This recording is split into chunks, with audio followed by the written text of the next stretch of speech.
Women select men. That makes them nature, because nature is what selects. And so, you know, you can say, well, it's only symbolic that women are nature. It's like, no, it's not just symbolic. It's not just symbolic. You know, and the woman, in some sense, is the gatekeeper to not in some sense, is the gatekeeper to reproductive success. And you can't get more like nature than that. In fact, it's the very definition of nature. So, as I said, there are lots of reasons why these symbolic representations are set up the way they are. All right, so that's the great mother, nature. The queen, the matrix. The matrix is something from which all things form. Same root word as matter, mother, all the same root word. The matriarch, the container, the cornucopia, the object to be fertilized, the source of all things, the fecund, the pregnant. There are more parts of the associational network. The strange, the emotional, the foreigner, the place of return and rest. The deep, the valley, the cleft, the cave, hell, death, and the grave. The moon, ruler of the night and the mysterious dark, and matter and the earth. So those aren't necessarily associated with femininity, but they're typically associated with femininity from a symbolic perspective.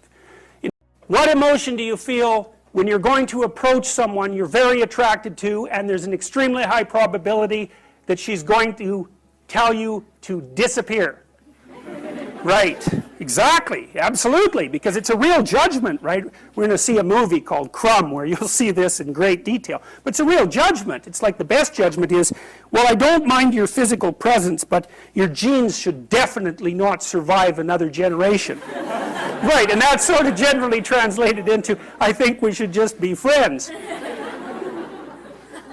Right, you know, and you can blow that off, and people do, and you have to, because it's part of being polite and civilized, but you know, let's make no mistake about it. There is no more fundamental judgment than that. So, paralysis. And there's no shortage of men, I mean, who are absolutely terrified of women. I mean, I've had many of them in my practice. You know, I had one guy, he was so terrified of women he couldn't even talk to them on the phone. It's more common than you think. So, but it's generally manifested by men who no one cares about, so it's generally irrelevant. So, well, it's the case. It really is the case. I'm not kidding. They're low-status men. You know, they're people that are generally regarded as losers, and there isn't anybody who really gives a damn about what happens to them one way or another. And there's a lot more men in that category than there are women. Women are in all sorts of, you know, social categories that cause them misery and distress, but that one seems to be predominantly male. One of the things I'm going to do when we talk about Freud is I'm going to show you this movie Crumb, which I just told you about, and it's a very rare thing because it shows you the world from the perspective of very intelligent male losers, and that's just not a perspective you ever see, because it's the winners that tell the stories about their life. It's like, who the hell cares about the life of a loser? But this movie is about a loser who became a winner, and you know, almost as an act of revenge. And it's great, great examination of the Oedipal complex. Remarkable. You know, so like generally, like a witch in a movie doesn't come riding out of the full bright sun at noon, right? That just doesn't happen because it doesn't make sense. It's a dark thing.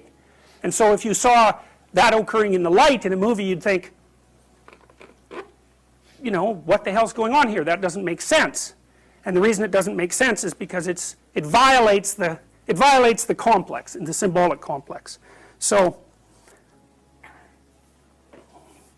those are female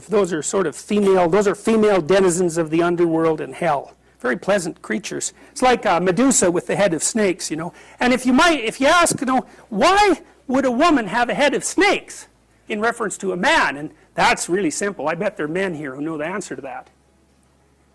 I don't know what you guys think about this, but I was pretty happy when I thought this up, and it took me a long time. So,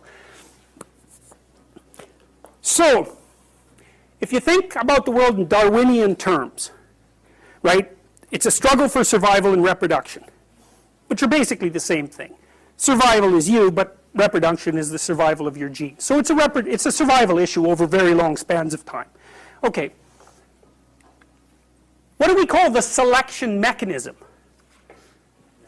Right, natural selection, right? It's nature who does the selection. Okay, so let me tell you something that makes female humans different than female chimps. I mean, there's lots of things that do, but so, but here's an important one.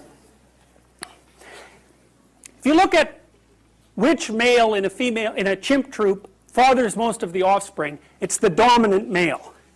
But the reason for that isn't because the female chimps sort of flock around the dominant male. Now that happens in other species, but it doesn't happen with chimps. What happens is the dominant male chases all the subordinate males away and will interfere with any sexual behavior they manifest. It'll chase them away. The females, though, are perfectly happy to mate with a subordinate male if they're in heat and they get the opportunity. So they go into heat, which is something that doesn't happen with female humans, and they really don't care who they mate with. Okay. Female humans are much different than that. They're picky. So they're choosy. It's a big deal. It's a big deal that they're choosy. Women also seem to evaluate men for their fitness. Now, so, lots of men have no sexual partners and they have no children. That's not the case with women. Almost all women have one child or more. And it's a rare woman indeed who cannot find a sexual partner. Some of you undoubtedly have already experienced what it's like to be possessed by a particularly stupid idea.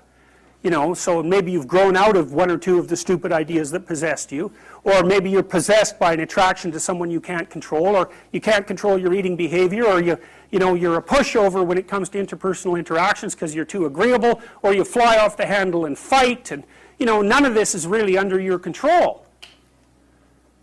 And so all of those things that manifest themselves not only in your behaviors but in your perceptions themselves, they tend to take on embodied form and use you as the vehicle for their activity.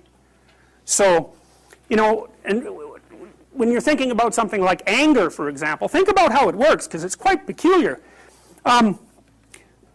What must someone generally do? How must someone generally act if you're going to be angry at them? They have to be irritating, right? They have to provoke you in some way.